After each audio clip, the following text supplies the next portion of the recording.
Hi friends, welcome back to my channel. మీరు ఎవరైనా నా ఛానల్ ఫస్ట్ టైం చూస్తున్నారా అయితే సబ్స్క్రైబ్ చేసుకోండి. అలాగే పక్కనే ఉన్న బెల్ ఐకాన్ని క్లిక్ చేసేయండి ఫ్రెండ్స్. ఈరోజు ఎపిసోడ్ అయితే సూపర్గా అదిరిపోబోతుంది. ఎక్కడా స్కిప్ చేయకుండా మొత్తం చూసేయండి ఫ్రెండ్స్. అప్పుడే మీరు ఎంజాయ్ చేయగలుగుతారు. నచ్చినట్లయితే ఒక చిన్న లైక్ ఇచ్చి ఎంకరేజ్ చేసేయండి ఫ్రెండ్స్. ఇక ఎపిసోడ్లోకి అయితే వెళ్ళిపోదాం. కోర్టులో ఇక కావ్య అందరూ కూడా ఇక కోర్టుకి హాజరుపడతారు. మరొక పక్క అనామిక కూడా అక్కడికి వస్తుంది. కోర్టులో జడ్జి గారు ఇక లాయర్ అందరూ కూడా ఇక బోన్లో నుంచోపెట్టి కావ్యని క్రాస్ ఎగ్జామినేషన్ జరుగుతూ ఉంటుంది. ఇక జడ్జి గారి ముందు కావ్య నమస్కరించగా ఇక ఏం జరిగిందో వివరించండి అని చెప్పి జడ్జి గారు అడగగానే ఇక లాయర్ గారు అయితే కావ్యకి మీ భర్త రాజ్ నువ్వు కలిసి అనామిక మీద ఇక 3 రోజుల ముందు వాళ్ళ ఇంటికి వెళ్ళి వాళ్ళని కొట్టారు కదూ, బెదిరించారు కదూ అని చెప్పి అడగగానే ఇక వెంటనే కావ్య ఏమీ చెప్పకుండా సైలెంట్గా ఉంటుంది. ఇది కోర్టు, ఇక్కడ మౌనం అర్థంగీకారం అవుతుంది. ఇక మీరు ఖచ్చితంగా నోరు విప్పి చెప్పండి, సామంతిని నీ భర్త ఏమని బెదిరించాడు చెప్పు, చంపేస్తానని చెప్పి అన్నాడా లేదా అని చెప్పి అడగగానే ఇక వెంటనే కావ్య చంపేస్తాను అని అన్నారు అని చెప్పి అనగానే దెబ్బకి షాక్ అయిపోతాడు రాజ్. మరొక పక్క అనామిక అయితే ఇక విర్రవీగుతూ ఒక నవ్వు నవ్వుతూ ఉంటుంది. ఇక పక్కనే ఉన్న అపర్ణ అలాగే సుభాష్ వాళ్ళు భయపడుతూ కావ్య ఏం చెప్తుందో ఏమోనని అలాగే టెన్షన్తో చూస్తూ ఉంటారు. కావ్య అయితే మీరు అడిగింది నేను నిజమే చెప్పాను, అబద్ధం చెప్పలేదు. నిజానికి ఆ రోజు నేను కూడా నా భర్తతో పాటు ఉన్నాను. కానీ వీళ్ళు చేసిన పనికి చాలా కోపం వచ్చింది, అందుకే నా భర్త అలా అన్నాడు. ఒకవేళ నిజానికి ఎవరైనా నోరు జారితే అది జరిగిపోతే ఆ వ్యక్తి ఆ హత్య చేసినట్టేనా యువర్ ఆనర్ అని చెప్పి కావ్య అడగగానే జడ్జి గారు అయితే సైలెంట్గా చూస్తూ ఉంటారు.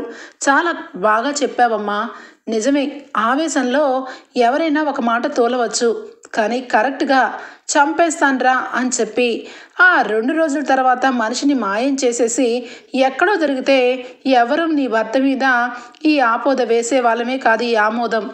కానీ ఖచ్చితంగా మీ కారులోనే సామంత్ బాడీ దొరికింది. అప్పుడు సామంత్ని చంపింది నీ భర్తే కదా, అది ఆవేశంలో అన్నా ఆవేశంలో కాకపోయినా అని చెప్పి అనగానే అవును, కరెక్ట్గానే మాట్లాడుతున్నారు జడ్జి గారు అంటారు. ఇక వెంటనే కావ్యకి ఏం చెప్పాలో అర్థం కాదు. ప్లీజ్ అండి, దయచేసి నా మాట నమ్మండి. నా భర్త ఎప్పుడు కూడా ఎవరిని కూడా హాని చేయడు. అలాంటిది ఇంత పెద్ద హత్య చేస్తారంటే నేను నమ్మను. నా భర్త నిర్దోషి, నా భర్తని వదిలిపెట్టండి అని చెప్పి కావ్య అమాయకంగా అడుగుతూ ఉంటే ఇక వెంటనే లాయర్ గారు చూసారా జడ్జి గారు, ఈవిడ గారి అమాయకత్వం మాటలు, అతని భర్త అమాయకుడంట, ఏమీ తెలియదంట, అందుకని వదిలిపెట్టమంటున్నారు అనగానే చూడమ్మా కావ్యగా నీ పేరు, ఎప్పుడైనా కూడా కోర్టులో ఎవరిని కూడా ఊరికే నిందించరు. ఇక చాలా వరకు కొన్ని కేసుల్లో చివరి వరకు మలుపు తిరుగుతూనే ఉంటాయి. మీ వైపు కూడా ఇంకా 2, 3, 4 సార్లు వాయిదాలు వేసి చివరాఖరికి ఎవరు కరెక్ట్గా తప్పు చేశారన్నది నిర్ధారణ అవుతుంది. ఇప్పుడు నీ భర్త బోన్లో ఉన్నంత మాత్రాన దోషి కాదు, అలాని నిర్దోషని విడిచిపెట్టలేము. నీ భర్త చేసిన నేరానికి తప్పకుండా శిక్ష పడుతుంది. నీ భర్త ఒకవేళ చేయకపోతే శిక్ష తప్పుతుంది. అంతే తప్పించి నువ్వు అనవసరంగా మేమందరం కలిసి నీ భర్తని ఏదో చేస్తున్నాం అన్నట్టుగా మాట్లాడకూడదు అని చెప్పి ఇక ఈ కేసు పూర్వపరాలు అన్నీ కూడా చూసేసరికి ఎక్కడా కూడా రాజ్ హత్య చేయలేదు అన్నట్టుగా ఎక్కడా లేదు కాబట్టి ఇక ఈ కేసు వాయిదా వేస్తున్నాము అని చెప్పి ఇక జడ్జి గారు అయితే తీర్పు చెప్పి వెళ్ళిపోతారు. ఇక వెంటనే అనామిక అయితే చాలా సంతోషపడుతూ ఇంకేముంది, ఖచ్చితంగా వీళ్ళ దగ్గర ఏ సాక్ష్యము లేదు కాబట్టి రాజుని ఇక జైలు జీవితం తప్పదు అని చెప్పి ఇక లాయర్ గారి దగ్గరికి వచ్చి లాయర్ గారు చాలా థ్యాంక్స్, బాగా వాదించారు అనగానే ఇక కావ్య బాధపడుతూ వస్తూ ఉంటే చూడు కావ్య, చిటికలు వేసి మరి చూడు కావ్య, నువ్వు ఎన్ని ఏడ్చినా ఎంతగా ప్రాధాయపడినా రాజుకి మాత్రం శిక్ష తప్పదు. నా సామంతిని చంపినందుకు శిక్ష అనుభవించాల్సిందే అని చెప్పి అంటూ ఉంటే చూడు అనామిక, నువ్వు ప్రతిసారి నా భర్తని సామంతిని చంపాడు అంటావంటే అస్సలు బాగోదు. నువ్వు చూసావా సామంతిని నా భర్త చంపడం? చూడలేదు కదా, ఇంకెవరైనా చూసారా? ఎవరు చూడలేదు. ఈరోజు మొదటి రోజు కాబట్టి మా దగ్గర సాక్ష్యాలు ఏమీ లేవు. తర్వాత ఖచ్చితంగా సాక్ష్యం తీసుకువస్తాను. నీ నోటిని తాళం వేసి ఇదే కోర్టులో తలదించుకొని సంఖ్యలు చేతికి తగిలించుకొని వెళ్తూ కానీ రెడీగా ఉండు అని చెప్పి కావ్య అంటుంది. చూద్దాం నీ భర్త సంఖ్యలు తగిలించుకొని వెళ్తాడో లేదా నేను వెళ్తాను. నా భర్తని, నా కాబోయే భర్తని చంపినందుకు రాజుని ఎట్టి పరిస్థితుల్లోనూ వదిలే ప్రసక్తే లేదు అని చెప్పి స్పెట్స్ పెట్టుకుని అక్కడి నుంచి అనామిక వెళ్ళిపోతుంది. ఇక వెంటనే కోర్టు దగ్గరికి అందరూ కలిసి దుగ్గిరాల కుటుంబంలో ఇక మొత్తానికైతే అపర్ణ, సుభాష్ ఇద్దరు కూడా కావ్య దగ్గరికి వచ్చి బాధపడుతూ రాజ్ పరిస్థితి ఏంటో అర్థం కావట్లేదు, సాక్ష్యాలన్నీ ఇక వాళ్ళకే ప్రతికూలంగా ఉన్నాయి అత్తయ్య గారు, ఇప్పుడు ఏం చేసినా మనం సాక్ష్యంతోనే రావాలి అని చెప్పి కావ్య అంటూ ఉంటుంది. ఇక కోర్టుకి అక్కడికి కనకం అలాగే కృష్ణమూర్తి కూడా రావటం జరుగుతుంది. రావడంతోనే అమ్మ కావ్య అని చెప్పి ఏడుస్తూ కనకం అయితే ఇక గట్టిగా పట్టుకుంటుంది. అమ్మ అని చెప్పి బోరున ఏడ్చేస్తుంది కావ్య. ఏంటమ్మా, ఏంటండి ఇదంతా నిజమా కల? ఈరోజు నా అల్లుడు జైల్లో ఉండడం ఏంటి? అది ఆ దరిద్రం మొహమది ఏం చేసిందో ఏమో. ఆ సామతగాడిని రాజు అల్లుడు గారు ఎందుకు చంపుతారు? ఇదంతా కూడా అని చెప్పి ఏడుస్తూ ఉంటుంది. ఇక వెంటనే కావ్య, అవునమ్మా నిజమే, నువ్వు చెప్పినట్టుగానే ఏదో కట్టుకదే జరిగింది, కానీ అది తెలియకపోతే కోర్టులో మీ అల్లుడు గారికి ఖచ్చితంగా శిక్ష పడుతుంది అని చెప్పి ఏడుస్తూ ఉంటుంది. నేనుండగా నీ కన్నీళ్ళు మిగులుస్తానా? ఖచ్చితంగా ఏదో ఒకటి చేసి నిజాన్ని నిర్భయంగా బయటపెడదాం కావ్య, నువ్వేమీ ఏడవద్దు. అల్లుడు గారు నిర్దోషి, అల్లుడు గారి మనస్తత్వానికి ఖచ్చితంగా ఆ దేవుడు మంచి చేస్తాడు అని చెప్పి ఇక వెంటనే కావ్యం తీసుకొని ఇక బయటకు పడతారు. కావ్య రాజ్ దగ్గరికి వస్తుంది. ఏమండి, ఖచ్చితంగా ఈసారి తీర్పులో నేను ఖచ్చితంగా మీ గురించి ఏదైనా ప్రూఫ్ అయితే తీసుకొని వస్తాను. ఆ రోజు జరిగిన విషయాలన్నీ కూడా ఒకసారి చెప్పండి అనగానే, చెప్పాను కదా కళావతి, ఆ రోజు ఫోన్ వచ్చింది, ఫోన్ తీసుకొని నేను అక్కడికి వెళ్ళాను. ఇక వెళ్ళిన తర్వాత మధ్యలో ఒక చిన్న కారు పంచర్ అయ్యి ఒక దగ్గర ఆపాను. ఆ తర్వాత మళ్ళా నార్మల్ పొజిషన్కే వచ్చింది. ఇక వెంటనే సరాసరి ఫ్యాక్టరీకే వెళ్ళాను. ఆ తర్వాత అక్కడ ఉన్న వాళ్ళంతా పారిపోతూ ఉంటే అక్కడ రాడ్డుని పట్టుకొని విసిరాను. ఆ తర్వాత రిటర్న్ అయిపోయాను. అంతే. తెల్లవారేసరికి సామంత్ బాడీ నా కారులో ఉంది అని చెప్పి రాజ్ పదే అదే నిజాన్ని బయటపెడుతూ ఉంటాడు. కావ్య, అప్పు అలాగే కనకం ముగ్గురు కూడా వింటారు. అత్తయ్య గారు, మీరు మావయ్య గారు ఇంటికి వెళ్ళండి, మేము కొంచెం పని ఉంది, తర్వాత వస్తాము అని చెప్పి అప్పు అనగానే ఇక అక్కడి నుంచి అపర్ణ బాధపడుకుంటూ ఇంటికి వెళ్ళిపోతుంది. కావ్య మాత్రం ఇక అప్పు, కనకం ముగ్గురు కూడా ఇక చాలాసేపు ఆలోచిస్తారు. ఏమయ్యో, మీరు వెళ్ళిపోండి, అల్లుడు గారి విషయంలో నేను కూతుర్లకి ధైర్యంగా ఉండాలి, ఈ కేసు నడిచే వరకు నేను కూతుర్లకి సపోర్టుగానే ఉంటాను అనగానే, నువ్వేం చేయగలుగుతావు అని చెప్పి అంటాడు కృష్ణమూర్తి. నేనేం చేయగలుగుతానా? నాకు కనుక తిక్కరేగిందంటే అనామిక జుట్టు పట్టుకొని ఈడ్చి కొడతాను, నిజాన్ని బయట పెట్టిస్తాను అని చెప్పి అంటుంది. ఏమనుకుంటున్నావే, పాత రోజులు అనుకుంటున్నావా? అలాంటివేమీ చెయ్యొద్దు, కూతుర్లకి ఏదన్నా సహాయం చెయ్యి అని చెప్పి అక్కడి నుంచి ఇక కృష్ణమూర్తి అయితే, అమ్మ కావ్య, ఎప్పుడు న్యాయమే గెలుస్తుంది, అధర్మం ఓడిపోతుంది, నువ్వేమీ భయపడకు, ఖచ్చితంగా అల్లుడు గారు నిర్దోషిగా బయటపడతారు అని చెప్పి ధైర్యం చెప్పి అక్కడి నుంచి కృష్ణమూర్తి వెళ్ళిపోతారు. ఇక అప్పు అయితే వెంటనే, అక్క, నేను కేసు నడుస్తున్నప్పటి నుంచి సీసీటీవీ ఫుటేజ్లన్నీ కూడా చెక్ చేశాను. అన్ని సీసీటీవీ ఫుటేజ్లు మన ఇంటి దగ్గర నుంచి కంపెనీ వరకు ఏమేమి ఉన్నాయో అన్నీ కూడా చెక్ చేశాను. ఎక్కడ కూడా ఏ క్లూ కనబడలేదు అక్క అని చెప్పి అప్పు అంటూ ఉంటుంది. ఇక వెంటనే ఆలోచిస్తూ ఉంటుంది కావ్య. ఏమైందక్క అనగానే, ఏమైందా, ఈ అనామిక మన కుటుంబం మీద చాలా పగ పెంచుకుందని నాకు బాగా అర్థమవుతుంది. ఎందుకంటే ఇంటి విషయంలోనే నందగోపాల్ని ఇక వాళ్ళ దగ్గర పెట్టుకొని మనందరినీ రోడ్డు మీదకి లాగాలని చూసింది. ఆ విషయంలో ఇక ఖచ్చితంగా అనామికనే ఏదో చేసిందని అర్థమవుతుంది. దానికి మన కుటుంబం మీద ఎంత కోపం లేకపోయి ఉంటే మన కుటుంబం రోడ్డు మీదకి రావాలని కోరుకుంది.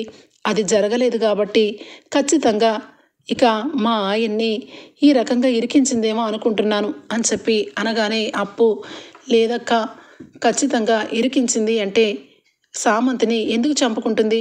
సామంత్ తనకు కాబోయే భర్త కదా అనగానే వెంటనే అక్కడే ఉన్న కనకం, ఒసే అప్పు, నువ్వేంటే నీలాగా మీ అక్కలాగా అనుకుంటున్నావేంటి అనామికని? తన భర్తని కళ్యాణ్ని ప్రేమించి పెళ్లి చేసుకుంది నీ భర్తని. ఆ తర్వాత కళ్యాణ్ని ఏం చేసింది? ముప్పు తిప్పలు పెట్టి 3 చెరువులు నీళ్లు తాగించలేదా? నిన్ను కళ్యాణ్ని ఎన్ని రకాలుగా హింస పెట్టింది? దాని మనస్తత్వం నాకు బాగా తెలుసు. దానికి ఏ రోజు కూడా దాని పంతమే నెగ్గాలి. దానికి ఎవరు ఎదురెళ్ళినా వాళ్ళని ఏదో రకంగా హింస పెట్టడం మొదలు పెడుతుంది. సామంత్ని రాజ్ వెళ్ళి అల్లుడు గారు వెళ్ళి కొట్టడంతో ఇక సామంత్ అయితే ఆ నెక్స్ట్ డేనే ఇక ఫ్యాక్టరీలో 2-3 విషయంలో చాలా కోపంతో ప్రవర్తించాడని విషయం కనుక్కున్నాము అని చెప్పి అంటూ ఉంటుంది అప్పు. నువ్వు సామంత్ కంపెనీని ఎప్పుడు వెళ్ళావు అప్పు అని చెప్పి కావ్య అనగానే, మీరు ఆ రోజు బావా నువ్వు వెళ్ళి ఆ రోజు బెదిరించిన మరుసటి రోజు సామంత్ చాలా హ్యాపీగా కంపెనీకి వచ్చి అందరితోనూ చాలా హ్యాపీగా ఉన్నాడంట. ఆ రోజు అనామిక మాత్రం సామంత్తో లేదని మాకు ఎంక్వైరీలో తెలిసింది అని చెప్పి అంటుంది అప్పు. అవునా, సామంత్ తను లేదా? సామంత్ హ్యాపీగా ఉన్నాడు. అలాంటప్పుడు నిజానికి ఈయనతో గొడవ పడితే ఆయన ఏదో ఒకటి ఈయన మీదకి వచ్చేవాడు. కానీ సైలెంట్గా ఆఫీస్కి వెళ్ళి తన పని తను చేసుకుంటూ ఉండగా ఎవరు చంపుంటారు అని చెప్పి కావ్య అయితే ఆలోచన చేస్తూ ఉంటుంది. ఒక ఐడియా అప్పు అని చెప్పి అనగానే, ఏమైందక్క, ఏం ఐడియానో చెప్పు అనగానే, అప్పు ఈ విషయంలో ఖచ్చితంగా పోలీస్ డిపార్ట్మెంట్కి తెలియకుండా మనం చెయ్యాలి. ఈ విషయంలో నువ్వు హెల్ప్ చేస్తావనే కోరుకుంటున్నాను. నువ్వు పోలీసు వల్ల కాకుండా నా చెల్లెల్లాగా ఆలోచించు. మీ బావగారిని దోషిలాగా చూడడం నీకు ఇష్టమైతే నాకు సహాయం చేయొద్దు. నిర్దోషిగా బయటపడాలి అంటే నీ సహాయం నాకు కావాలి అని చెప్పి అంటుంది. వెంటనే అక్క, నేను పోలీస్ ఆఫీసర్గా నా డ్యూటీ నేను చేస్తాను. అలాగే నీకు చెల్లెలుగా ఏ సహాయమైనా చేస్తాను. బావ బయటకు రావడమే నాకు కావాలి అని చెప్పి అప్పు అంటుంది. ఇక ఏంటే, ఏ సహాయం కావాలని నీ చెల్లెల్ని అడుగుతున్నావేంటి? ఖచ్చితంగా ఈ విషయంలో సహాయం చేస్తుంది అప్పు. ఏం సహాయం కావాలో అడుగు అని చెప్పి అడగగానే, నువ్వు కారు ఎక్కడ ఆగిందని 2 టైమ్స్ ఆగిందని చెప్తున్నావు సీసీటీవీ ఫుటేజ్లో. ఎక్కడెక్కడ ఆగిందో అక్కడికి వెళ్ళి చుట్టుపక్కల మనం ఏమన్నా క్లూ దొరుకుతుందేమో చూస్తే ఎలా ఉంటుంది అప్పు అనగానే, ఈ కేసు చాలా పెద్ద వరకు వెళ్ళింది. మనం డ్యూటీలో నిన్ను తీసుకొని అక్కడ అన్నీ వెతుకుతూ ఉంటే ఎవరికైనా అనుమానం రావచ్చు. కాబట్టి ఖచ్చితంగా నైట్ వెళ్దాం అక్క అని చెప్పి అప్పు అయితే ఇక రాత్రికి కావ్య అలాగే అప్పు కనకం ముగ్గురు కలిసి ఇక కారు ఎక్కడెక్కడ ఆగిందో అక్కడికి వెళ్ళి మొత్తం వెతుకుతారు. ఇక కారు ఒక మారుమూల ప్లేస్లో ఒక దగ్గర స్ట్రక్ అయిపోయి ఆగిపోవడం, రాజ్ ఇక అది ఏమైందా అని చెప్పి ట్రబుల్ అవుతుందని చూస్తూ ఉండగా కారు అక్కడి నుంచి ఒక 10 నిమిషాల సేపు అక్కడే ఉందని సంగతి తెలుసుకుంటారు కావ్య అలాగే అప్పు. ఇక ఆ ప్లేస్కి వెళ్ళి టార్చ్ చేసి మొత్తం వెతుకుతారు. ఎక్కడ కూడా ఏ క్లూ కనిపించదు. ఏంటి, ఏ క్లూ కనిపించలేదు? నిజానికి ఈ కేసులో నుంచి బావని తప్పించడం ఎలాగా, మనకి ఏ క్లూ కనిపించట్లేదక్క అని చెప్పి ఇక అంటూ ఉంటే ఇంతలోనే ఆ ప్లేస్లో ఇక అనామిక బటన్ అయితే కింద పడిపోయి కనిపిస్తుంది. ఒక బటన్ చూసి తీసి, ఈ బటన్ ఎవరిదంటావు? ఇది చూస్తే లేడీస్ బటన్లా అనిపిస్తుంది కదా అని చెప్పి కావ్య అనగానే, అవునక్క, ఒకప్పుడు అనామిక ఇలాంటి డ్రెస్సెస్ వేసుకునేటప్పుడు ఈ బటన్స్ ఎక్కువ కనబడేవి. ఇది ఖచ్చితంగా అనామిక బటనే.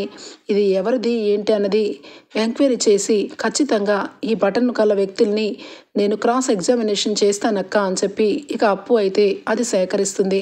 ఇక వెంటనే అది టెస్టింగ్కి పంపించేసరికి దానిలో బటన్లో ఇక సామంత్ హెయిర్ అయితే దానిలో ఇరుక్కుపోయి ఉంటుంది. ఒక్కసారిగా ఇక షాక్ అయిపోతుంది. ఇక అప్పు అయితే, అక్క, నువ్వు నేను ఆ రోజు అక్కడికి వెళ్ళి చాలా మంచి పని చేసాం. మాకు అనుకోకుండా కొన్ని నిజాలు బయటపడ్డాయి. నిజానికి ఆ బటన్తో పాటు కొన్ని వెంట్రుకలు కూడా ఉన్నాయి. ఆ వెంట్రుకలైతే ఇక ఈరోజే DNA టెస్ట్ చేయడానికి పంపించాము. అది ఖచ్చితంగా సామంత్ వెంట్రుకలైతే ఆ బటన్ ఎవరిదో కనిపెడితే అయిపోతుంది అనగానే ఇక వెంటనే కనకం అంటుంది, ఆ బటను ఇంకెవరిదే? ఆ దరిద్రం మొహం దాందే.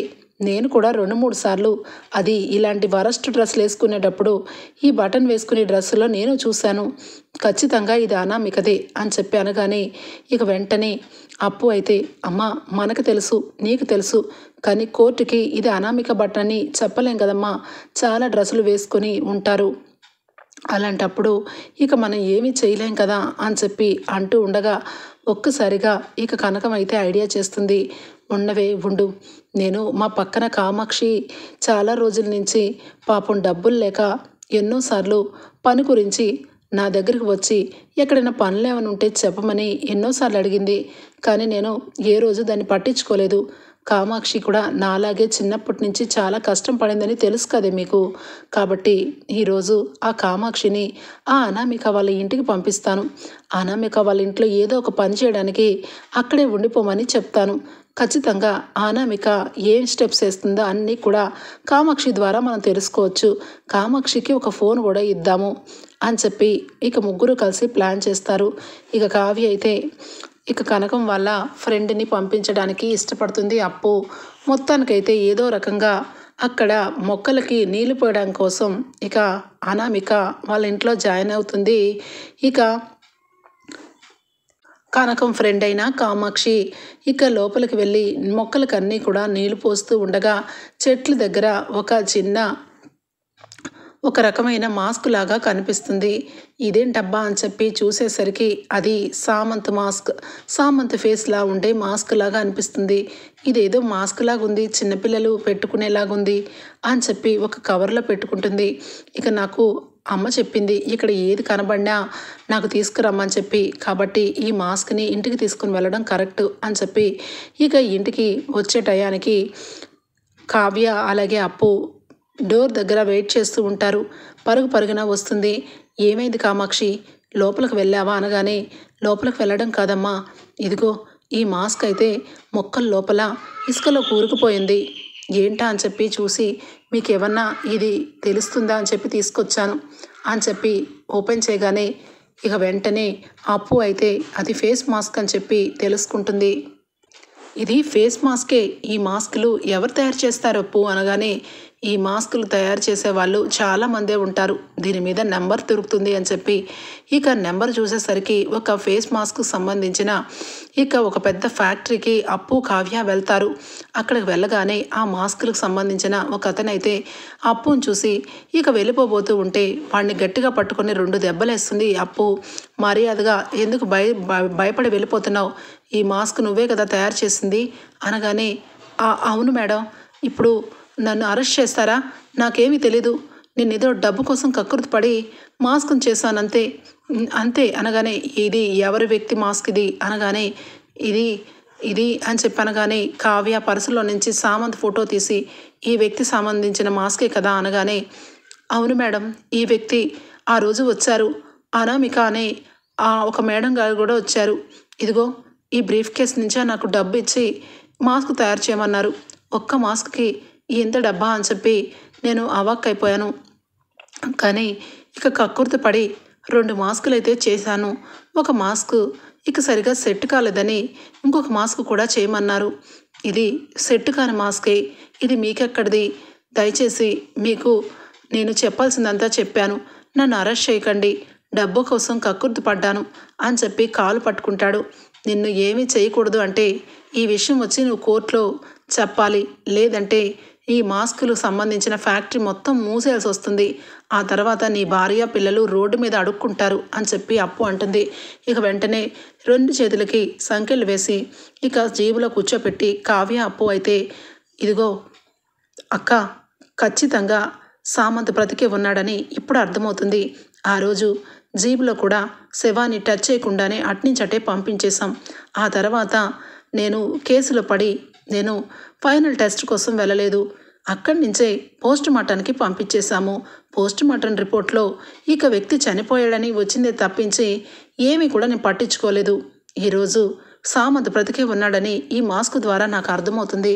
కాబట్టి మార్చురికి వెళ్ళి శవాన్ని పరిశీలించాలి.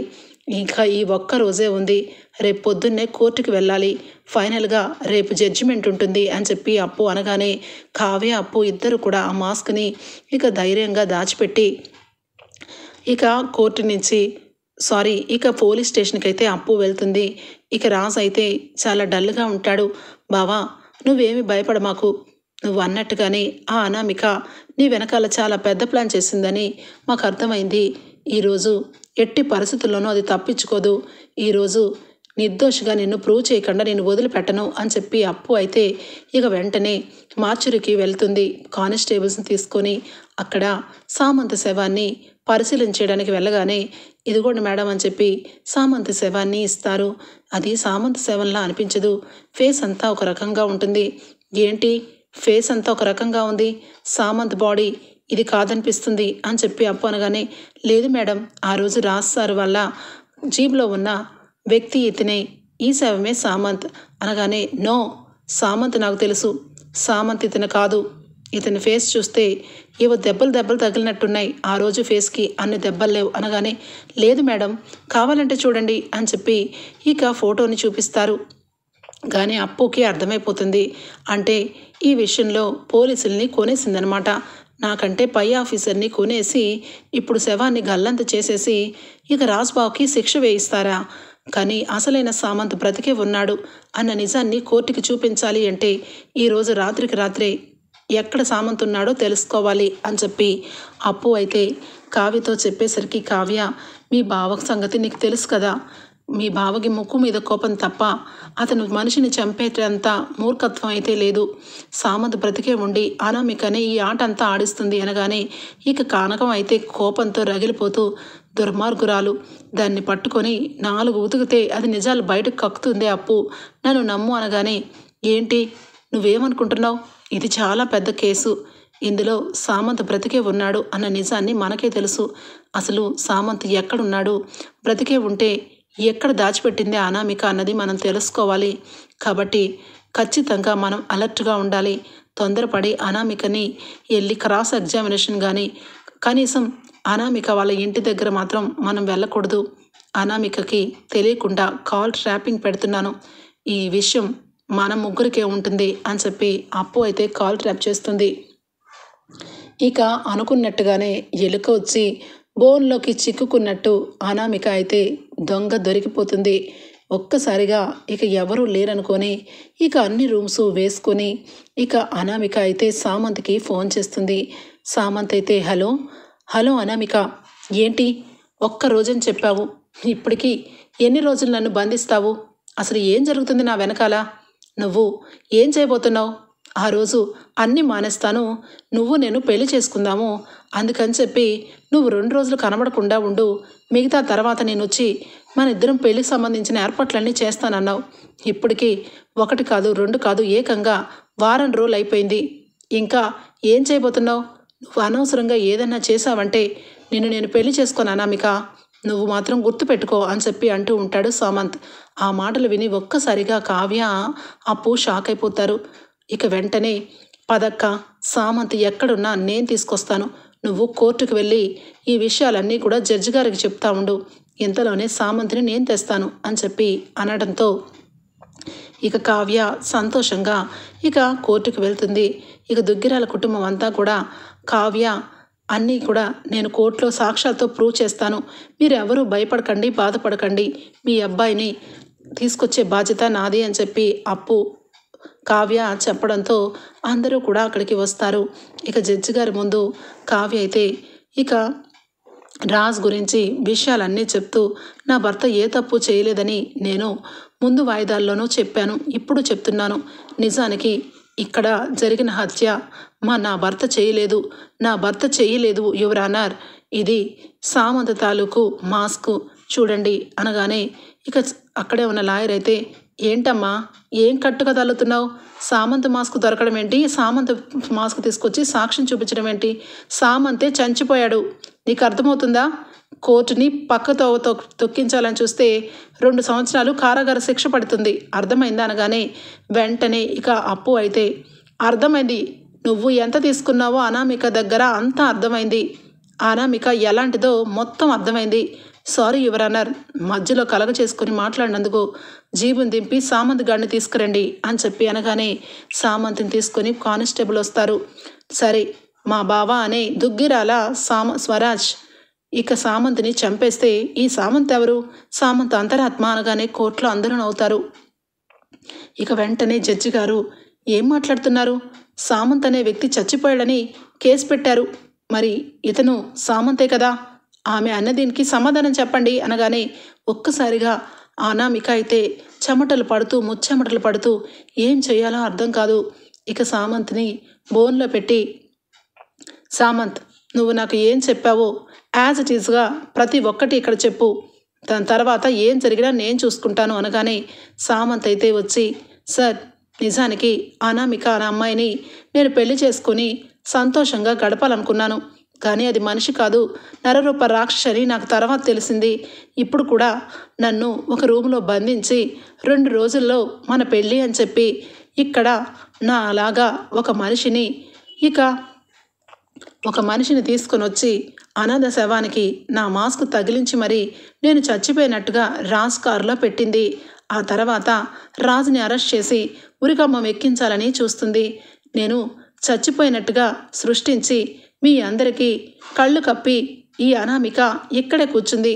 జరిగింది ఇది యువర్ ఆనర్. నేను ఈరోజు ఇక్కడికి వచ్చి ఎందుకు చెప్తున్నానంటే, సమాజంలో నన్ను చంపేసింది ఈ ఆడది, రేపటి రోజు నిజంగా కూడా చంపేస్తుంది. అలాంటి దాని గురించి నేను ఆలోచించకూడదు, నిజమే బయట పెట్టాలని ఈరోజు అందరి ముందు చెప్తున్నాను. ఇక ఆ అనామికని ఏం చేస్తారో మీ ఇష్టం అని చెప్పి సామంత్ అయితే చెప్తాడు. ఒక్కసారిగా కోర్టు మొత్తం ఉలిక్కి పడుతుంది. అనామిక చేసిన పనికి జడ్జి గారైతే షాక్ తింటారు. ఇక వెంటనే అనామికని బోన్లో ప్రవేశపెట్టండి అనగానే తప్పించుకోవడానికి పారిపోవడానికి ఇక అక్కడ ఉన్న రివాల్వర్ తీసి ఇక పరిగెడుతూ ఉంటే ఒక్కసారిగా పోలీసులు వచ్చి రివాల్వర్ లాక్కొని 2 చెంపలు పగలకొట్టి అప్పు ఈడ్చుకొచ్చి బోన్లో పడేస్తుంది. చెప్పండి, ఇలాంటి సైకో ఆడదాన్ని ఏం చేయమంటారు యువర్ అన్నారు అనగానే, ఇలాంటి వాళ్ళకి మనం ఏమి చెప్పినా అర్థం కాదు, ఎంత అడిగినా నిజం చెప్పరు, కాబట్టి ఇలాంటి దానికి షాక్ ట్రీట్మెంట్ ఇచ్చి శుభ్రంగా ఎర్రగడ్డ పిచ్చి ఆసుపత్రిలో జాయిన్ చేయండి. ఒక మనిషిని చంపేసి ఆ మనిషిని ఒక మనిషిని శిక్ష వేసి ఆ మనిషి కటకటాల పాల అయినా కూడా ఆ మనిషి మళ్ళీ ఇంటికి వచ్చినా మళ్ళీ ఇలాగే చేస్తుంది అంటే ఈమె సైకోలాగా అనిపిస్తుంది. ఇంత పని చేసినందుకు ఫస్ట్ ట్రీట్మెంట్ ఇవ్వాలి, ఆ తర్వాతే ఇక యావజ్జీవ కారాగార శిక్ష వేయాలి అని చెప్పి రాసి పెడతారు. అంతే, అనామిక పిచ్చి చూపులతో నిజంగానే పిచ్చిదానిలాగా మారిపోతుంది.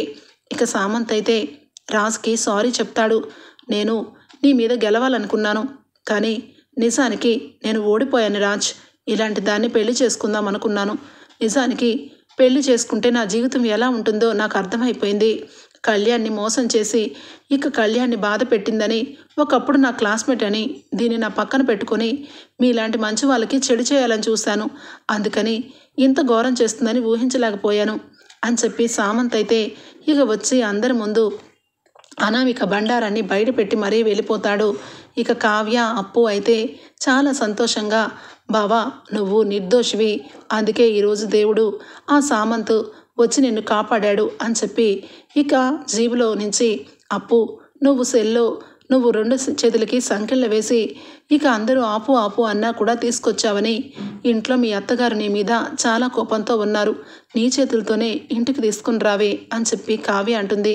కనకమైతే వెంటనే, అవును నా కూతుర్లు ఎప్పుడు దుగ్గరాల ఇంటికి ఇక ఊడిదం చేయడానికే వచ్చారని ఎన్నోసార్లు అనుకున్నాను, కానీ కాదు, ఆ ఇంటికి నా 3 కూతుర్లే సమానంగా ఉన్నారని నాకు ఇప్పుడు అర్థమైంది. అప్పు మీ బావగారిని నువ్వు ఎంతో రిస్క్ చేసి కాపాడావు. సామంత్ని తీసుకొచ్చి ఈరోజు అందరి ముందు కోర్టులో సాక్ష్యం చెప్పించకపోతే ఈ పాటికి ఏం జరిగేదో ఊహించుకోవాలంటేనే భయంగా ఉంది అని చెప్పి అంటూ ఉండగా ఇక ఒక్కసారిగా రాజుని ఇక కావ్యని ఇద్దరిని పట్టుకొని అపర్ణ అయితే చాలా సంతోషపడుతుంది. నా కొడుకు నిర్దోషి అంతే అని చెప్పి ఇక రాజ్ అని చెప్పి పట్టుకొని బోరుమని ఏడ్చేస్తూ ఉంటుంది. మమ్మీ నాకేమీ అవ్వలేదు, నా పక్కన ఇంత కొండంతా అండగా కళావతి ఉండగా నాకేమన్నా అవుతుందా?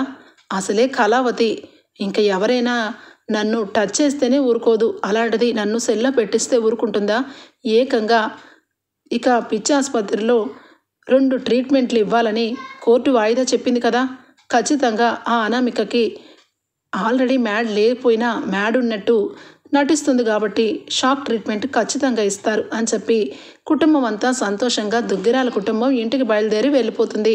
ఇక వెంటనే స్వప్న అలాగే ఇక ఇందిరాదేవి ఇద్దరు హారతి పళ్ళెం తీసుకొని రాజ్కి కావికి హారతి ఇచ్చి లోపలికి రప్పిస్తారు. ఇక అప్పు లోపలికి వస్తూ ఉంటే ధాన్యలక్ష్మి వచ్చి అప్పు కూడా హారతి ఇచ్చి నువ్వు డ్యూటీలో జాయిన్ అయిన రోజే మీ బావని అరెస్ట్ చేశావని అనరాని మాటలు అన్నాను, కానీ నీలాంటి ధైర్యవంతురాల్ని నేను కోడలుగా ఒప్పుకోకపోతే అంతకన్నా పిచ్చితనం లేదు. ఈ ఇంటి గౌరవం కుటుంబం అంతా కూడా నీ మూలంగానే ఈరోజు రాజ్ ఇంటికి వచ్చాడు.